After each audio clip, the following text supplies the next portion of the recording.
नमस्कार दोस्तों, स्वागत है आप सभी का आपके आरोही यूट्यूब चैनल पर। आज हम आप सभी को भारत के आधुनिक इतिहास में ब्रिटिश भारत के गवर्नर जनरल पर चर्चा कर रहे हैं। आप देखेंगे टॉपिक थोड़ा बड़ा है, क्योंकि शुरू से लेकर अंत तक गवर्नर जनरलों पर चर्चा करनी जो इनसे महत्वपूर्ण बातें हैं। यहाँ से निश्चित ही एक दो प्रश्न इतिहास में रहते हैं और काफ़ी कन्फ्यूजन भरा पॉइंट्स रहता है। आप लोगों के विशेष आग्रह पर हमने इस पर काम किया हो, अदरवाइज गवर्नर जनरल प्रायः कम लोग पढ़ाते हैं और हम भी उसी में शामिल हैं। तो इसको पढ़ें इससे पहले एक छोटा सा आपसे मेरा निवेदन है, प्लीज़ आप लोग हमारे चैनल को सब्सक्राइब करके देखेंगे। जो हमारे नए व्यूअर होंगे ज़रूर सब्सक्राइब कर लेंगे, कमेंट ज़रूर करेंगे, क्योंकि आपका कमेंट मुझे ऊर्जा प्रदान करता है। अगर आप कमेंट नहीं करते हैं तो मुझे लगता है कि यह मेरा वीडियो एकदम निरर्थक है, बेकार है। लाइक कमेंट आना अनिवार्य है। कम से कम 3 मिनट तो समय निकाल ही सकते हैं, 2-3 मिनट में सारी स्थिति स्पष्ट हो जाएगी। स्किप मत करिएगा प्लीज़।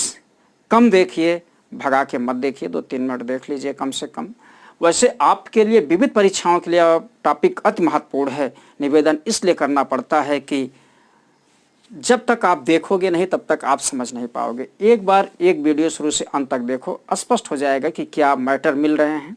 ऐसा मैटर कहीं नहीं मिलेगा, मेरा पूरा दावा है। क्योंकि ये नॉन पेड चैनल है, इसमें पेड की बात नहीं है, कि ये पेमेंट की बात नहीं की, हम आपसे पैसे नहीं मांग रहे हैं। तो अगर पैसे नहीं मांग रहे हैं तो जाहिर सी बात है लाइक कमेंट तो आप कर ही सकते हैं। आइए देखते हैं इसी सूची में आज के गवर्नर जनरलों में सर जॉन लॉरेंस के बारे में 2-3-4 बातें महत्वपूर्ण हैं। सर जॉन लॉरेंस अफगानिस्तान में के साथ हस्तक्षेप की नीति इन्होंने जारी रखी थी, जिसको आप कुशल आक्रमणीयता की नीति के बारे में जानते हैं। इस पर हम पीछे भी चर्चा कर चुके हैं कि सर जॉन शोर के संबंध में, कि उन्होंने मैसूर के साथ और इन्होंने अफगानिस्तान के साथ की है। इनके कालखंड की एक सबसे महत्वपूर्ण बात यह है कि 1865 में भारत से यूरोप के बीच प्रथम समुद्री टेलीग्राम लाइन बिछाई गई। मोस्ट इम्पॉर्टेंट है, ये किसी छोटी परीक्षाओं में पूछे जा सकते हैं, बड़ी परीक्षाओं में नहीं पूछे गए हैं। और अगले 1866 में सर जॉन लॉरेंस के समय में अकाल पड़ा, जब मद्रास ज़्यादा प्रभावित था और इन्हें कैंपबेल के नेतृत्व में एक अकाल समिति का गठन किया गया। पहली बार अकाल समिति का गठन किया गया, किंतु अकाल आयोग का भी गठन नहीं किया गया, ना तो अकाल कोष का गठन किया गया। वो आगे चल के लॉर्ड लिटन के समय में और रिपन के समय में वो देखा जाएगा। ठीक है, आगे देखें। अब अगले गवर्नर जनरल हैं लॉर्ड मेयो का टाइम ड्यूरेशन है 1869 से 1872। मेयो के समय की जो सबसे महत्वपूर्ण घटना है, इन्हीं के समय में जनसंख्या, ध्यान रखिएगा, जनगणना का कार्य प्रारंभ हो गया था 1871 में। ध्यान देने की जरूरत है, 1871 में जनगणना का कार्य प्रारंभ हो गया और इसके 10 साल बाद 1881 में अर्थात लॉर्ड रिपन के समय में नियमित जनगणना का कार्य प्रारंभ हुआ है, अर्थात 10 की जनगणना प्रारंभ हुआ। लेकिन ध्यान देने की जरूरत है, एक प्रश्न यही आपसे और पूछा जाता है। मैं आपसे बार बार प्रश्न पूछ रहा हूँ, लेकिन आप लोग कमेंट उत्तर नहीं देना चाहते हैं।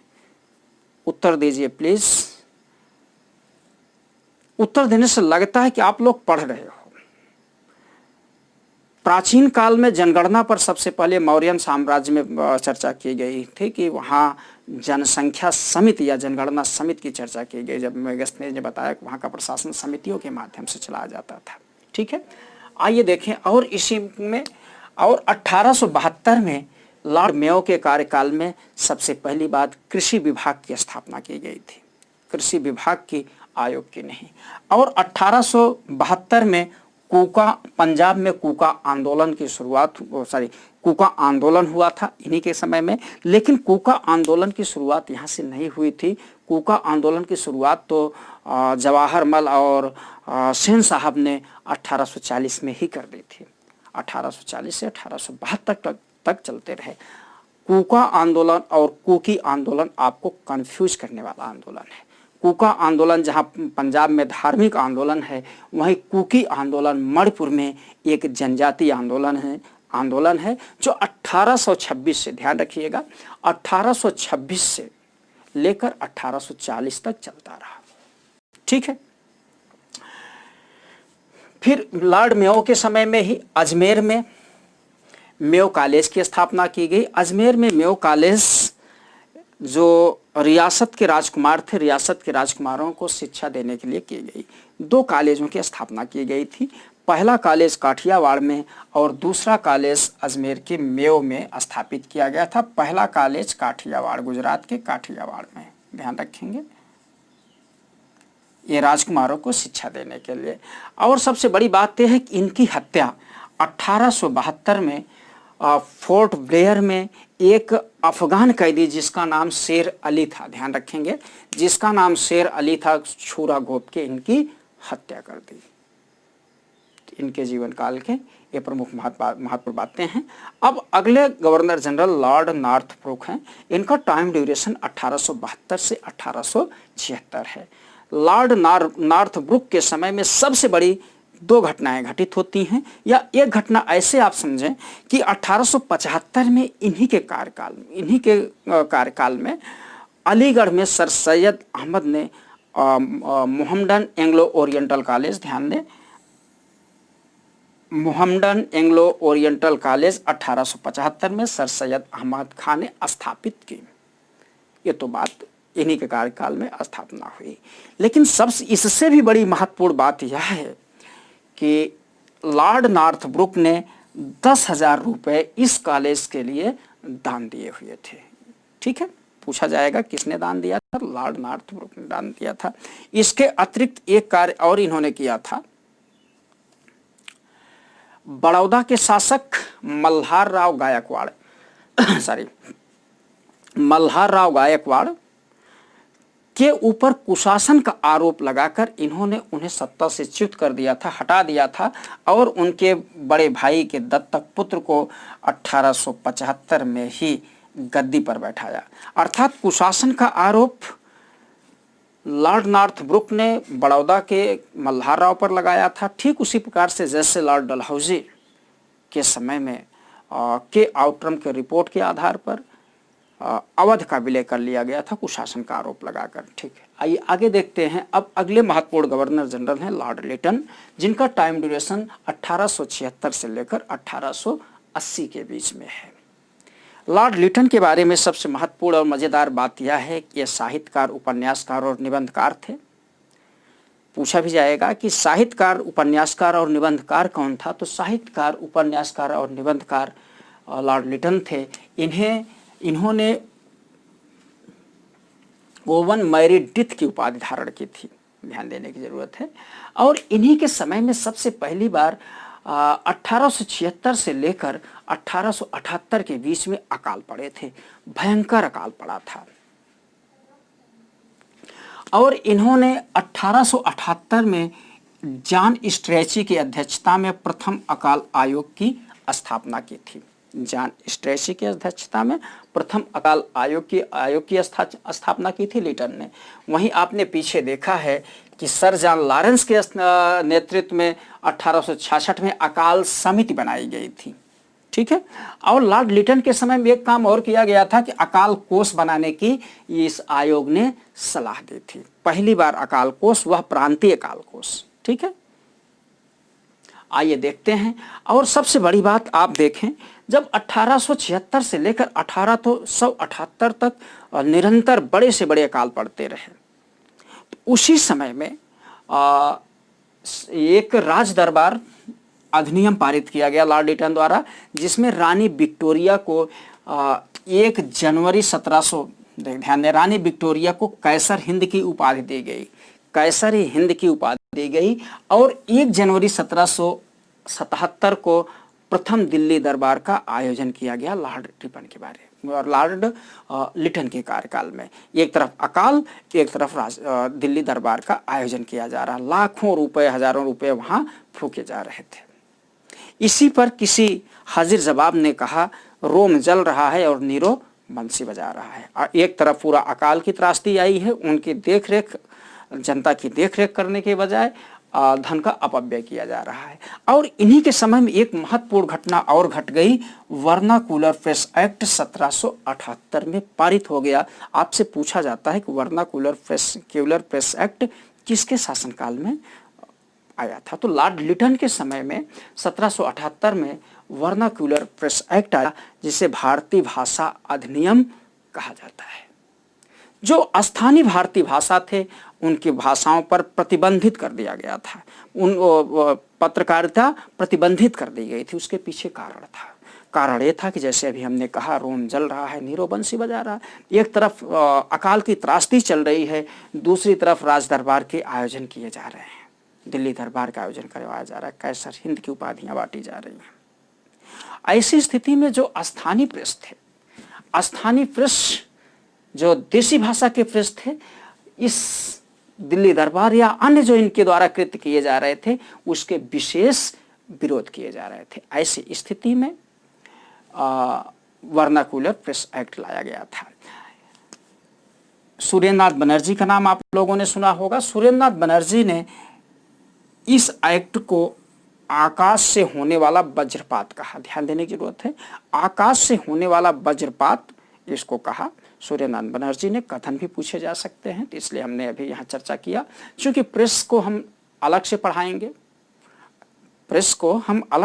इसलिए यहाँ ज़्यादा नहीं चर्चा करेंगे। लेकिन इतना तो जरूर ही कहेंगे, अगर किसी ने वज्रपात कहा तो किसी ने उसका विरोध भी किया। आपको स्वतः थिंक करनी चाहिए, सोचनी चाहिए कि हम पढ़ें कैसे, मेरे लिए कौन सा प्रश्न महत्वपूर्ण हो सकता है। अगर किसी ने विरोध किया तो जाहिर सी बात है किसी ने समर्थन किया होगा। एक पत्र है पायनियर समाचार पत्र, जो अंग्रेजी भाषा में निकाली जाती थी। जूलियन रॉबिन्सन इसके संपादक थे। जूलियन रॉबिन्सन जो पायनियर पत्र के संपादक थे, इन्होंने जो अंग्रेजी भाषा में निकला था, इन्होंने वर्नाकुलर प्रेस एक्ट का समर्थन किया। ठीक है, बहुत सारे पत्र। अब ये विरोध कैसे करें? विरोध अब ऐसे करते थे कि अंग्रेजी समाचार पत्र का कट निकाल के वो पेस्ट करके अपनी बातें कह लेते थे, तो बात की बात है। और लॉर्ड लिटन के समय में एक महत्वपूर्ण अधिनियम और पारित किया गया। आपसे पूछा जाएगा 1878 में भारतीय शस्त्र अधिनियम पारित किया गया। इसमें कहा गया कि इसी 1878 की धारा 11, इस एक्ट की धारा 11 के तहत बिना लाइसेंस शस्त्र रखना मना कर दिया गया। अब भारतीय बिना लाइसेंस शस्त्र नहीं रख सकते हैं, ऐसा प्रावधान किया गया। इन्हीं के समय में एक महत्वपूर्ण बात और घटित हुई थी, हमने पीछे भी इस पर चर्चा की है, जब हम बताए थे कॉर्नवालिस भारत में सिविल सेवा के जनक माने जाते हैं। ठीक है, 1853 में बहुत सारे, सत्येंद्रनाथ टैगोर के बारे में हमने चर्चा किया, वो सिविल सर्वेंट थे। आइए देखते हैं तो इनके समय में क्या हुआ कि इनकी लॉर्ड रिपन के समय में सिविल सेवा की उम्र 21 वर्ष से घटाकर 19 वर्ष कर दी गई, जो ये सबसे बड़ी चूक थी। अब लिटन के बाद लॉर्ड रिपन के बारे में चर्चा कर लिया जाए, क्योंकि जो लिटन ने घाव दिए थे उस घाव को भरने के लिए लॉर्ड रिपन सामने आते हैं।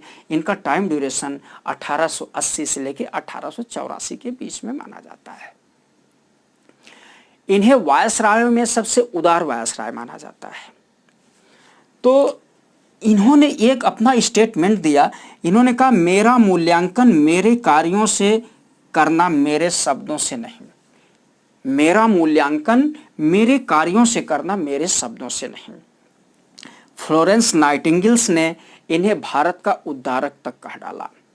भारत के उद्धारक तक फ्लोरेंस नाइटिंगेल्स ने कहा। किसको? लॉर्ड रिपन को।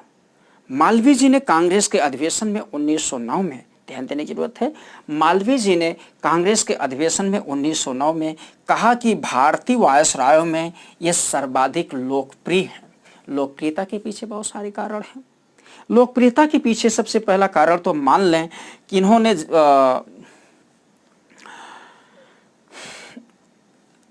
1881 में, अब इनके कुछ कृत्य देख लेते हैं।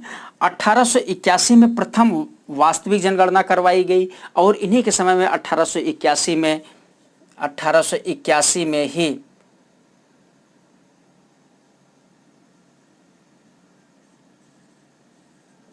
प्रथम फैक्ट्री कारखाना एक्ट भी पारित हुआ। हम कारखाना एक्ट को तब पढ़ेंगे जब मजदूर आंदोलन पढ़ेंगे, तो वहाँ इनको अलग से पढ़ने की जरूरत पड़ेगी। यहाँ मोटी मोटा आप ऐसे देखते रहें। और एक बात इनके बारे में और कहा जाता है, ये स्थानीय स्वायत्त शासन के जन्मदाता हैं। लॉर्ड रिपन को भारत में स्थानीय स्वायत्त शासन का जन्मदाता माना जाता है। जितने जन्मदाता हैं उनको आप देख लें, नहीं हम अपने कम्युनिटी गाइडलाइन में इनको अलग से एक सूची बना के आपको दे देंगे ताकि आप उनको अपने सुविधानुसार देख सकें। आइए देखते हैं, इन्हीं के समय में एक एल्बर्ट बिल विधेयक पारित हुआ था। एल्बर्ट बिल विधेयक पारित हुआ था जो काफ़ी डिस्प्यूटेड, काफ़ी विवादित विधेयक था। उसमें उसका प्रमुख प्रावधान ये था कि जो भारतीय जजेज हैं, काले जजेज हैं, वो गोरों का मुकदमा सुनेंगे, अंग्रेजों का मुकदमा सुनेंगे। अंग्रेजों की नागवार लगा और काफ़ी विरोध भी हुआ, और उस विरोध के चलते एल्बर्ट बिल विधेयक 1884 में इन्हीं के कार्यकाल में वापस ले लिया गया। और इनके समय में एक महत्वपूर्ण बात यह की गई कि 1882 में इन्होंने लॉर्ड लिटन द्वारा लाया गया वर्नाकुलर एक्ट वापस ले लिया गया। अति महत्वपूर्ण बात है। और एक बात और इनके समय में बात उठी कि रिपन ने मैसूर राज्य को पुराने शासकों को वापस कर दिया था। रिपन ने मैसूर राज्य को पुराने शासकों को वापस कर दिया था इन्होंने। तो आपसे एक प्रश्न है कि कैनिंग ने किन किन राज्यों को वापस किया था? आप मुझे इनबॉक्स में ज़रूर लिख के बताएंगे, मैं आपसे उम्मीद करता हूं। आइए, अगर मैसूर की बात आती है तो मैसूर पर थोड़ी सी एक बार पूरा फोकस कर लेते हैं। जैसे आप जानते हैं, दक्षिण भारत में मैसूर राज्य का अस्तित्व विजयनगर साम्राज्य के एक कॉर्नर पर एक क्षेत्र में आया। वहाँ चिकवाडियार वंश का राजा हुआ करता था। चिकवाडियार वंश के राजा की अयोग्यता के चलते देवराज नंजाराज नामक दो भाइयों ने हस्तक्षेप किया, और उसी समय हैदर अली का प्रभुत्व सामने हुआ। और हैदर अली के बाद उनके पुत्र टीपू सुल्तान और हैदर अली ने मिलकर कुल 4 आंग्ल मैसूर युद्ध लड़े। चौथे आंग्ल मैसूर युद्ध में ध्यान देने की जरूरत है, चौथे आंग्ल मैसूर युद्ध में वेलेस्ली ने, लॉर्ड वेलेस्ली जिसे कहा जाता, जिन्होंने कहा अब पूरब का साम्राज्य मेरे कदमों पर है, लॉर्ड वेलेस्ली ने चिकवाडियार वंश के एक शासक कृष्णा को वहाँ का राजा बना देते हैं, और मैसूर राज्य की सत्ता पुराने राजवंशों में पुनः आ जाती है, और टीपू सुल्तान हैदर अली का अस्तित्व समाप्त हो जाता है।